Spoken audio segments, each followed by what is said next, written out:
What if I told you that the happiest people in their later years don't simply stumble into joy like weary travelers chancing upon a hidden oasis?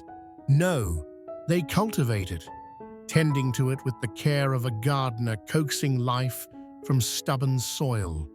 The secret isn't buried in piles of wealth, strokes of luck, or a life free of hardship. It's woven into the wisdom they choose to embrace, a quiet strength they nurture day after day. If you're between 65 and 80, these years hold the potential to shimmer with fulfillment, glowing brighter than you might ever have imagined. But happiness doesn't drift down like autumn leaves. It's built brick by brick through the right mindset, habits, and choices. Picture this. Some people reach their silver years wrapped in a contentment so deep it radiates from their smiles, while others trudge forward, shoulders heavy with regrets, loneliness whispering in their ears, dissatisfaction gnawing at their days. What sets them apart? What secret do the happiest seniors cradle in their hearts that others overlook? It's not about dodging life's storms, those are inevitable, but about mastering the perspectives that let you dance through the rain with grace. Today, we're stepping into 5 powerful life wisdoms that these joyful souls live by, wisdoms that can transform how you experience this chapter of your life. Stay with me, because by the end, you'll see your later years through a new lens, one brimming with peace, purpose, and a joy you might not have thought possible. Let's begin. Number 1. Let go of what you can't control. Life has a way of reminding us, often with a gentle but firm hand, that control is an illusion we chase at our peril. The older you get, the clearer this truth becomes. Your body shifts. Once nimble joints creak like old floorboards, and the mirror reflects a face etched with stories. The world spins faster, technology races ahead, and the people you love carve their own paths, sometimes veering far from the ones you'd have chosen for them. It's easy to clutch at these threads, to waste energy wrestling with forces beyond your grasp. But the happiest people over 65? They've learned a liberating secret. Peace blooms when you release what you can't hold. Think back to a moment when worry consumed you. Maybe it was a sleepless month, fretting over a family rift, harsh words flung like stones, silences stretching into chasms. Or perhaps it was a decision by someone dear, a choice you'd have rewritten if you could. You replayed it endlessly, as if your mind could bend reality to your will. And yet, when the dust settled, all that anguish changed nothing, except how much joy you let slip through your fingers. The truth is stark, but freeing. The only dominion you truly wield is over your own responses, not the chaos of life itself. Letting go isn't surrender, it's wisdom. It's sifting through the mess and choosing where to plant your energy. You can't halt the march of time across your skin, but you can savor a morning walk, the sun warming your face as you stretch your legs. You can't force others to see the world your way, but you can decide to meet them with patience, to sprinkle kindness into every exchange.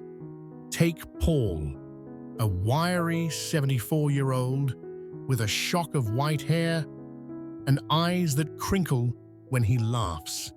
For years, he simmered in frustration over his grown children's sparse phone calls.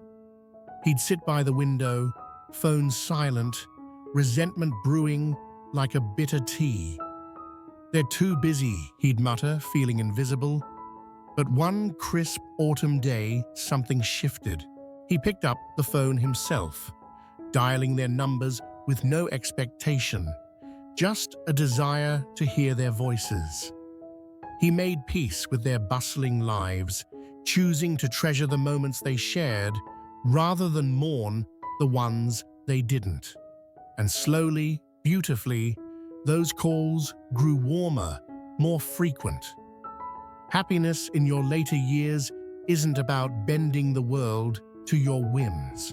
It's about knowing when to loosen your grip, redirecting your focus to what you can shape: your thoughts, your actions, your peace.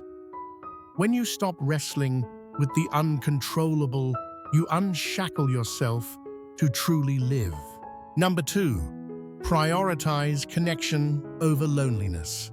As the years pile up like pages in a well-loved book, loneliness can slip into your life like an uninvited guest. It doesn't announce itself with fanfare. It creeps in, quiet and insidious. Friends drift away, some to distant towns, others to the inevitable embrace of time. Family members, once the heartbeat of your days, get swept up in their own whirlwinds of work and children. The house grows still, the ticking clock louder than it used to be. For too many, these long, quiet days become a weight. But the happiest people over 65 refuse to let solitude define them. They don't just endure loneliness, they push back against it, weaving connection into their lives like golden threads through a tapestry. We humans are built for connection. It's in our bones, our blood, our very souls. Science backs this up. Strong social bonds don't just warm the heart, they stretch your years, bolster your health, and shield your mind from the fog of memory loss. But here's the catch. It doesn't happen by chance. You can't sit in your armchair watching the world through a window and expect companionship to knock on your door. It takes intention, a spark of courage to reach out when the easier choice is to retreat. The happiest seniors know this, and they act on it, building bridges where others might let them crumble. Take Helen, a sprightly 78-year-old with silver curls and a laugh that dances like wind chimes. After her husband passed, she found herself alone in a home once filled with his booming voice and the clatter of their shared routines. At first, the silence felt like a balm, time to read, to think, to simply be. But months turned into years, and that quiet morphed into isolation. She'd shuffle through her days, the walls closing in, her world shrinking, until she felt like a ghost in her own life. Then one rainy afternoon, staring out at a gray sky, she made a choice. She wouldn't fade away. She signed up for a local book club, her hands trembling as she walked into that first meeting, unsure if she'd fit in. Soon after, she laced up her sneakers and joined a community exercise class, her breath puffing in the cool morning air as she chatted with strangers who became friends. Little by little, her life bloomed again. Laughter spilling over coffee-stained pages. Stories swapped over stretching mats. She wasn't just passing time, she was living it. You don't need to be the life of the party to fend off loneliness. Connection can be as simple as picking up the phone to call an old friend, your voice bridging the miles with memories. It's joining a gardening group, dirt under your nails as you trade tips with a neighbor. It's smiling at the woman walking her dog down your street, a quick "good morning" sparking a conversation that might grow into more. The key is to step forward, even when your instinct is to pull back. Helen didn't transform her life overnight. It started with one small act, then another, each a pebble tossed into the still waters of her days, rippling outward. If you're reading this and feeling a tug of recognition, let me know you're here. Drop a number 2 in the comments below. And if you haven't subscribed yet, consider joining us. Hit that bell so you won't miss more stories like Helen's. Your support fuels this journey, helping us craft content that lights the way. Now, let's keep moving forward. Number 3. Focus on growth, not just survival. Aging can feel like a slow fade, a dimming of the lights on a stage where you once danced with abandon. Too many slip into a rhythm of mere survival, the days blending into a gray haze of routine. Wake up, shuffle through the motions, watch the clock tick toward nightfall, rinse and repeat. It's easy to believe that growth is a young person's game, that your later years are for coasting, not climbing. But the happiest people over 65 rewrite that script entirely. They know that life, even in its twilight, brims with chances to stretch, to learn, to bloom anew. Personal growth isn't a chapter that closes. It's a flame they keep alive, warming their days with purpose and delight. Imagine someone like Richard, a 72-year-old with a wiry frame, hands roughened by decades of labor, and a quiet intensity in his gray-green eyes. For most of his life, he'd been a man of duty, clocking in at the factory, raising 3 kids, paying the bills. Retirement hit him like a sudden silence after years of noise. At first, he relished the freedom. No alarms, no deadlines, but soon, that emptiness gnawed at him. He'd sit on his porch, staring at the oak trees swaying in the breeze, feeling like a boat unmoored, drifting without direction. Then one evening, flipping through a magazine, he spotted an ad for a beginner's piano class. As a boy, he'd linger outside the music store, mesmerized by the melodies spilling onto the street. But life had always shoved that dream aside. Now, with time as his ally, he decided to chase it. Richard's first lessons were a comedy of errors, fingers stumbling over keys, notes clanging like a toddler's tantrum. But he pressed on, practicing in his cluttered living room, the upright piano, a thrift store find with chipped paint and a slightly off-tune charm. Simple scales turned into choppy tunes, then into halting renditions of Clair de Lune. It wasn't about perfection, it was about the thrill of discovery, the way his mind sparked as he deciphered each measure, the quiet pride swelling in his chest. The piano didn't just fill his hours, it rekindled his spirit, reminding him he was still alive, still capable of wonder. Growth doesn't demand grand gestures. It might be dusting off a neglected sketchbook, pencils scratching out shapes that surprise you. It could be cracking open a novel on history or science, your curiosity unfurling like a sail. Maybe it's lacing up sneakers for a yoga class, your body groaning, then easing into newfound strength. Or booking a train ticket to a town you've never seen, the landscape unfolding beyond the window like a promise. The point isn't the scale, it's the shift from existing to engaging. Your brain hungers for this too. Studies show that an active mind fends off cognitive decline, weaving a shield against Alzheimer's shadows. But beyond the science lies something richer. The soul-deep satisfaction of knowing you're still evolving, still reaching, still tasting life's freshness. Richard's piano wasn't just about music, it was a lifeline.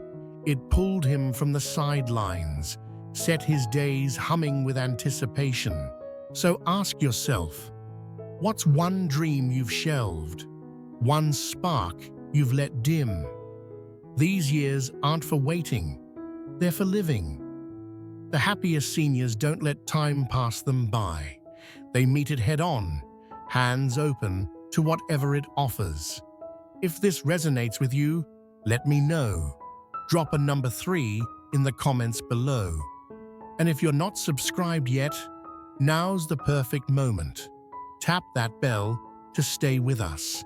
Your presence keeps this journey alive, inspiring more tales like Richard's. Let's move on together. Number 4. Choose people who lift you up. As the years stack behind you, like chapters in a weathered novel, the company you keep takes on a weight it never had before. In youth, friendships might form from proximity or convenience, schoolmates, co-workers, neighbors tossed together by life's current. But in your later years, the stakes feel higher, the hours more precious. Some people drain you. Their words a slow leak, sapping your energy, while others pour light into your days. Laughter, kindness, a shared spark that makes you feel seen. The happiest seniors over 65 have cracked this code. They surround themselves with souls who lift them higher, not drag them down. Relationships, they've learned, should be a gift, not a burden. Consider Helen, not the sprightly book club Helen from earlier, but another Helen, 74, with a soft voice and hands that tremble slightly from years of knitting blankets for her grandkids. For decades, she'd anchored herself to a tight-knit circle of friends, a group forged in the fires of raising kids and weathering marriages. But as they aged together, something shifted. Their weekly lunches morphed into gripe sessions, endless complaints about aching knees, ungrateful children, a world spinning too fast and too strange. Helen would leave those gatherings feeling heavier, as if their bitterness had seeped into her bones. She'd drive home in silence, the car's hum her only companion, wondering why connection felt so exhausting.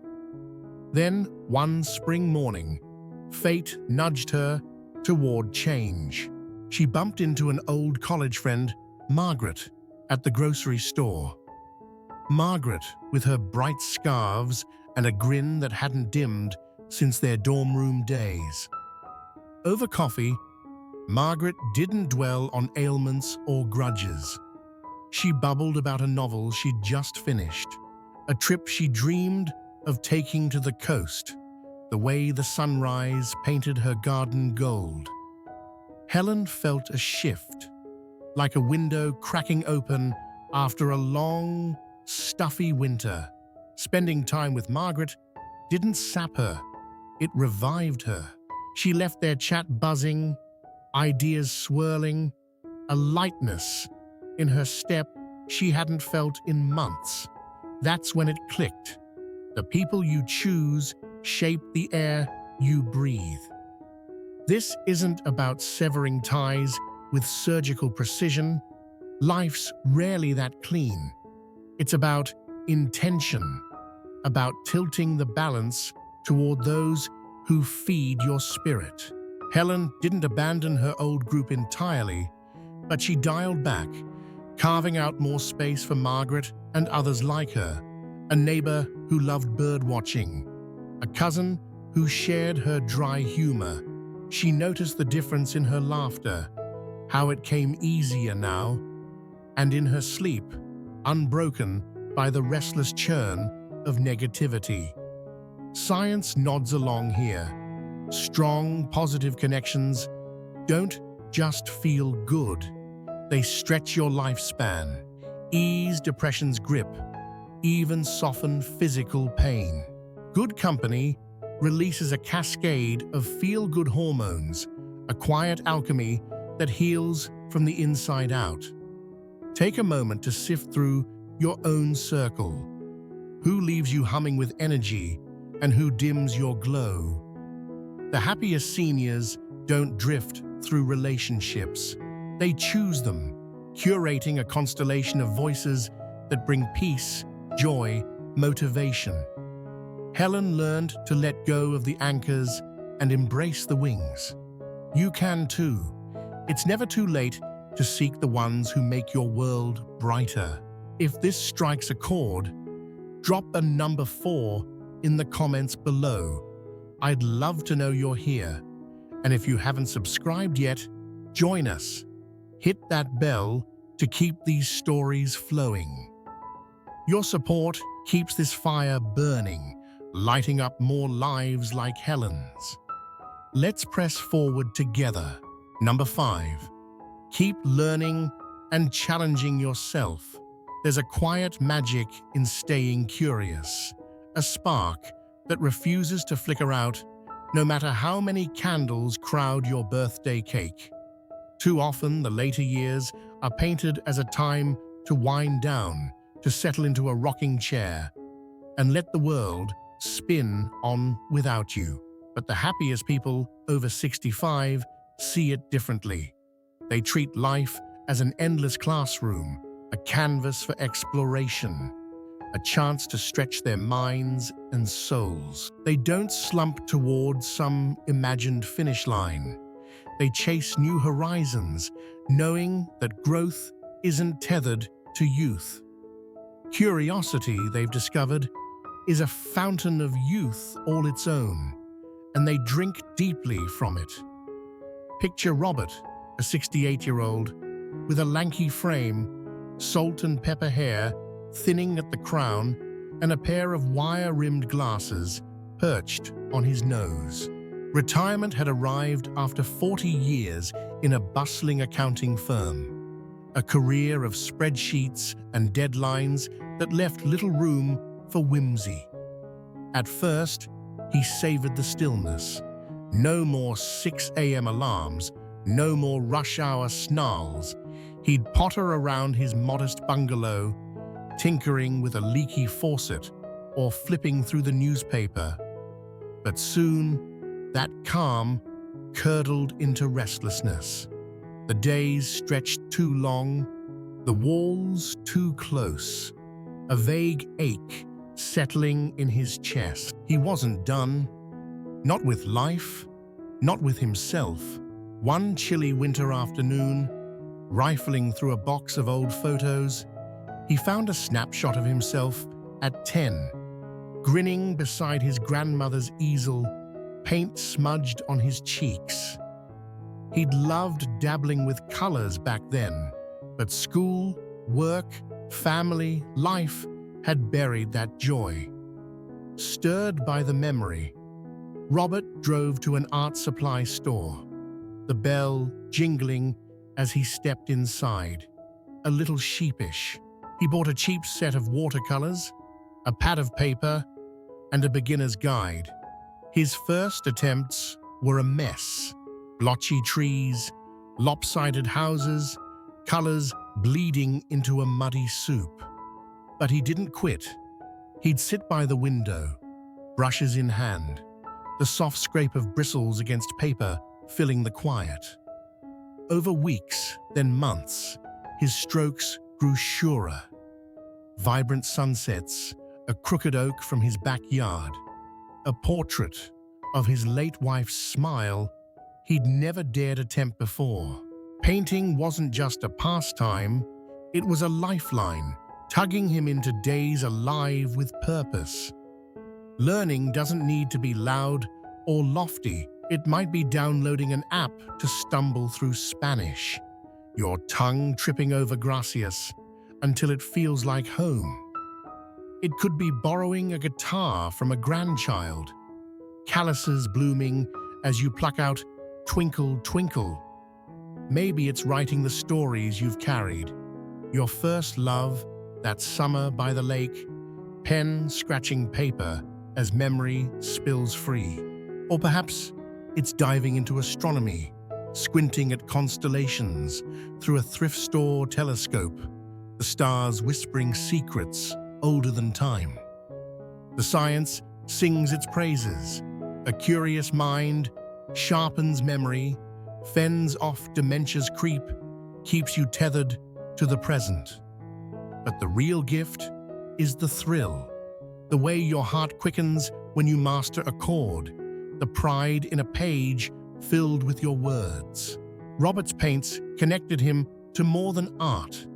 They drew in a neighbor who shared his passion, a local group that met to sketch in the park. His world widened because he dared to challenge himself. The happiest seniors know this. Curiosity doesn't wither with age. It thrives when you feed it. They embrace the unfamiliar, test their edges, stay woven into the fabric of life. When you're learning, you're not just passing time, you're claiming it. If this lights something in you, let me know. Drop a number 5 in the comments below. And if you're not subscribed yet, come along. Hit that bell to keep these sparks flying.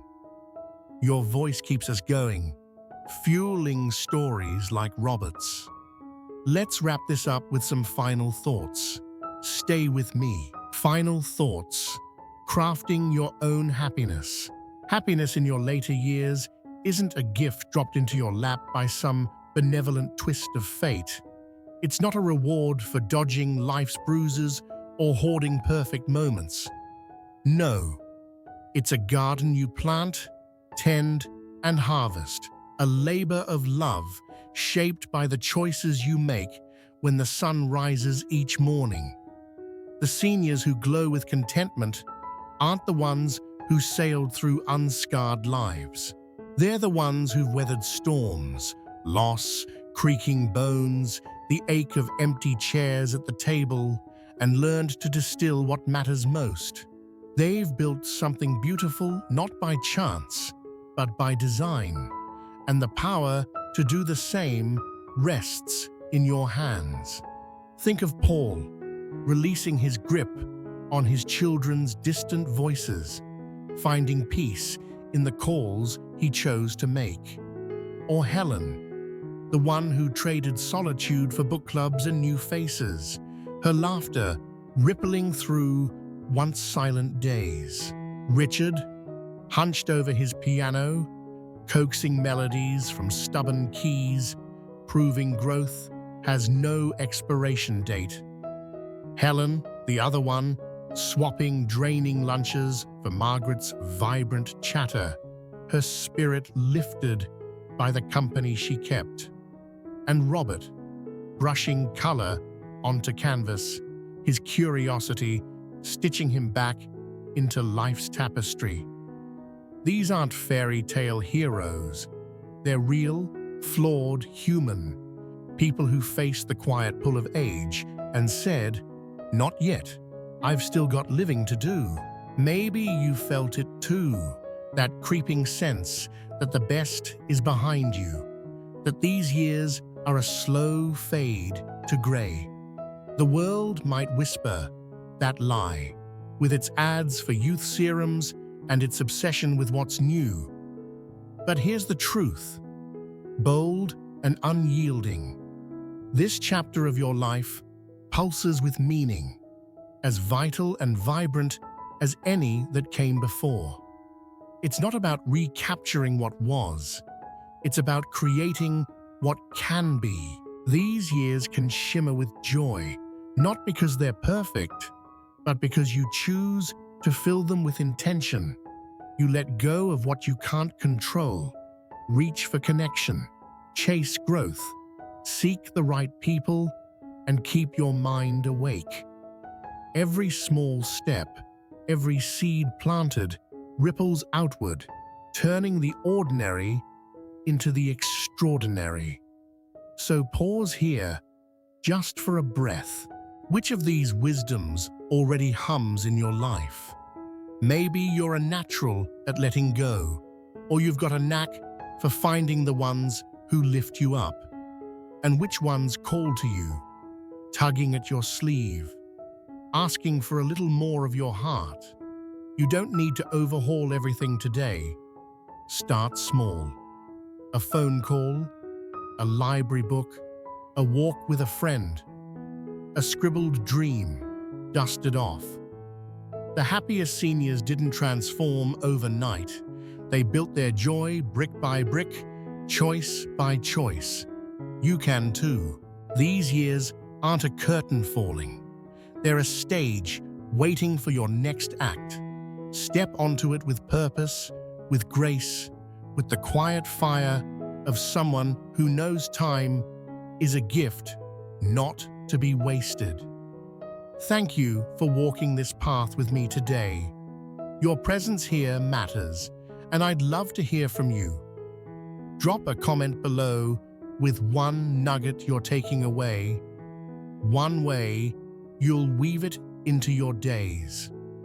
Your words light us up, fueling the drive to keep sharing stories that stir and inspire. If this journey spoke to you, give it a like, hit subscribe, share it with someone who needs it. Your support keeps this flame alive. We'll see you in the next chapter, ready to uncover more wisdom, more life, more joy. Until then, go out and make these years yours.